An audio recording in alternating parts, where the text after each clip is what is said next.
Pagkatapos ng manalo mga idol ang Golden State Warriors kahapon laban sa tanking na team na Sacramento Kings, kakalabanin nga nila bukas ang Los Angeles Lakers. Pero bago pa sumabak, may hindi nga magandang balita ang lumabas ngayon tungkol sa kanilang injury report. Nakalista nga dito bilang out si Quentin Post, Al Horford na parehong i-re-evaluate next week. Hindi rin naman dito maglalaro si Kristaps Porzingis na may iniindang karamdaman. Doubtful si Will Richard.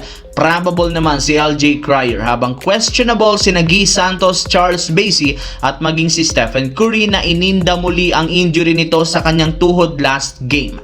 Posible nga pong hindi maglaro si Stephen Curry since ang laro nila kontra sa Lakers siyang unang game ng kanilang back-to-back. Kaya asahan na nga ninyong magiging sobrang kulang na naman ang lineup ng Golden State Warriors kontra sa top 4 sa West na Los Angeles Lakers. Samantala, kagaya ng napag-usapan natin, naging successful ang ginawang procedure ni Luka Doncic sa kanyang hamstring injury papunta sa Europa nitong nagdaang araw. Sa ngayon, pinapagpatuloy rin naman ang kanyang recovery. Pero hindi kagaya ng mga unang naibalita, mas magiging maaga ang pagbabalik ni Luka sa lineup ng team. In fact, may isang eksperto ang nagsabi malaki ang tsansang makahabol si Luka sa Lakers sa first round ng West Playoffs. Ibig sabihin makakabalik at makakapaglaro pa rin naman ito ngayong buwan ng Abril at posibleng mangyari yan sa Game 3 o Game 4 ng kanilang first round. Kaya mukhang kailangan lang naman ng Lakers i-extend ang serye at manalo ng at least one game sa first 2 games kung gusto man nilang makapaglaro pa si Luka ng mas maaga.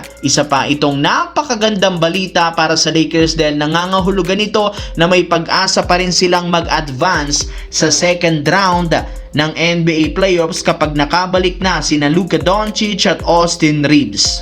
Samantala, na-extend ng Denver Nuggets ang kanilang win streak sa 10 games matapos nilang maipanalo ang game laban sa Memphis Grizzlies 136-119 sa pagtatala ng double-digit points ng 8 player na pinangunahan ni Jamal Murray na merong 26 points. Ito ang naging revenge game ng Denver matapos silang matalo ng Memphis last game. Dahil sa panalo, angat sa 52-28 ang win-loss record bilang 3rd seed sa West. Umabot na rin naman sa 1.5 games ang kalamangan sa 4th seed at 5th seed na Houston. Kaya mukhang ayaw ng Denver mawala sa kanilang pwesto sa 3rd seed. Sinisikap ng team siguraduhin ngayon ang kanilang win streak upang ma-secured ang kanilang home court advantage sa first round ng playoffs. Balak na rin naman nilang talunin sa mga susunod na araw ang dalawa sa top teams na West na OKC Thunder at San Antonio Spurs. Kapag nagawa nila ito, makakakuha sila ng magandang momentum bago magsimula ang NBA playoffs.